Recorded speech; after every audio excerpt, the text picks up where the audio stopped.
நிமிஷம் நான் உட்கார்ந்தது எத்தனை பேருக்கு மசில் புல்லு வந்துருக்கும், எத்தனை பேருக்கு இடுப்பு வலிக்கும்.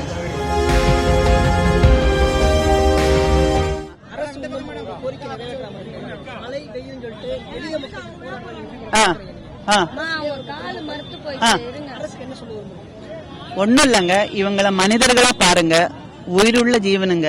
இவங்களை கொஞ்சம் தயவு செஞ்சு திரும்பி பாருங்க. இவங்க குரலை நீங்க கொஞ்சம் காதல வாங்கிட்டு அவங்க கேக்குறத செய்து கொடுங்க. உங்களுக்கு புண்ணியமா இருக்கும். யாராக இருந்தாலும் சரி, இந்த எந்த டிபார்ட்மெண்டோ அந்த டிபார்ட்மெண்ட்ல இருக்கிற ஆளுங்க தயவு செஞ்சு இவங்க குரலை நீங்க காதல வாங்குங்க. அவங்க வேற எதுவும் எங்களுக்கு எக்ஸ்ட்ராவா பண்ணி கொடுங்க, அப்படி பண்ணி கொடுங்கன்னு அவங்க எதுவும் கேட்கல. நியாயமான கோரிக்கைகள் அதை செஞ்சு கொடுங்க. ஆமா, என்னமோ பண்ணுதுங்க, என்னமோ ஆகுதுல்ல, என்னமோ ஆகுதுமா, நிஜமா சொல்றேன், என்னமோ பண்ணுது. ஏன்னா பாவம், அதான் சொன்னேன். இப்ப பாருங்க, ஒரு 15 நிமிஷம் உட்காந்துட்டு இருப்பேனா, என்னால எழுந்திரிக்க முடிஞ்சதா? முடியல. 5 பேர் தூக்குனாங்க, கரெக்டா? அதுல அப்புறம் கால் இதாயிடுச்சு, அதுல தண்ணி ஊத்தி அதுல மசாஜ் பண்ணி விட்டு 12 நாளா உட்காந்துட்டு இருக்காங்க. அப்ப இவங்கள என்ன பண்றது? கிரெயின்ல தூக்கிட்டு போறதா? அதெல்லாம் தப்பு இல்ல. பேச்சு அதுதான் எனக்கு ஆச்சரியமா இருக்கு. அது நிஜமா எனக்கு ஆச்சரியமா இருக்கு. எதனால? ஏன்? இந்த 2 கேள்விக்கு அவங்களுக்கும் பதில் இல்லை, எனக்கும் பதில் இல்லை, எங்களுக்கு எல்லாருக்குமே, இதை பார்த்துட்டு இருக்கிற எல்லாருக்குமே ஆச்சரியம். அதுதான்.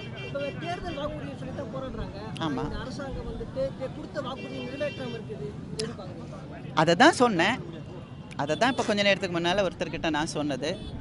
செய்ய முடியும்னா சொல்லுங்க, சொல்றத ஆனால் தயவு செஞ்சு செஞ்சிடுங்க. அப்போ என்ன ஆகுன்னா, இந்த சிஸ்டம் மேலே, இந்த அரசியல் மேலே, இந்த அரசாங்கத்துக்கு மேலே இருக்கிற நம்பிக்கை நம்ம ஆளுங்களுக்கு போயிடும். நான் போப்பா சொல்லி செஞ்சு ஒன்றுமே செய்யலை, அப்புறம் எதுக்கு நாங்கள் ஓட்டு போடணும் அப்படின்ற ஒரு மனநிலை ஒரு மாதிரி ஆயிடுங்க. அது நம்மளால சொல்ல முடியாது. அதை ஃபீல் பண்ணும்போது தான் நமக்கு தெரியும். முதல்வர், துணை முதல்வர் சென்னையில் ஒவ்வொரு நிகழ்ச்சி கலந்துக்கிறாங்க. 12 நாட்களாக இந்த மக்கள் தெருவில் உட்காந்துருக்காங்க. ஒன்றும் பார்க்காம இருக்காங்க. டைம் கிடைக்கலையோ என்னமோ வச்சுன்னு வந்துடுவாங்க. அதான் தப்புமா, தப்பு. அவங்க மனசுக்கு வருத்தத்தை தர்ற, இப்போ நீங்கள் கேட்ட கேள்வியினோட பதில் மனசுக்கு ரொம்ப வருத்தத்தை கொடுக்குது. எதனாலன்னு, பெண்கள் இருக்காங்க, இந்த மழை காலத்துல கேட்ட கூட அடைச்சிடுறாங்க. இங்க இருக்கக்கூடிய கழிவறை பெண்கள் பயன்படுத்த இல்ல, அது கேட் அடைக்கிறாங்க, அதை பண்றாங்க. இவங்க என்ன டெரரிஸ்டுங்களா? என்னங்க இது? கேட் அடைக்கிறாங்க, யாரும் இந்த பக்கம் வரமாட்டேன்றாங்களா, பேச மாட்டாங்களா? தப்பு. அதெல்லாம் மனிதத்தன்மை அப்படின்ற ஒரு இதெல்லாம் விட்டு வேற எங்கேயோ போகுது. ரொம்ப கஷ்டமா இருக்கு. தயவு செஞ்சு உங்க கோரிக்கையை தயவு செய்து அது செஞ்சு கொடுங்க. புண்ணியம் கிடைக்கும். நல்லா இருப்பீங்க. பிளே ஸ்டோர் மற்றும் ஆப் ஸ்டோரில் இருந்து பாலிமர் செயலியை QR கோடு மூலம் பதிவிறக்கம் செய்யுங்கள். செய்திகளை உடனுக்குடன் பெறுங்கள்.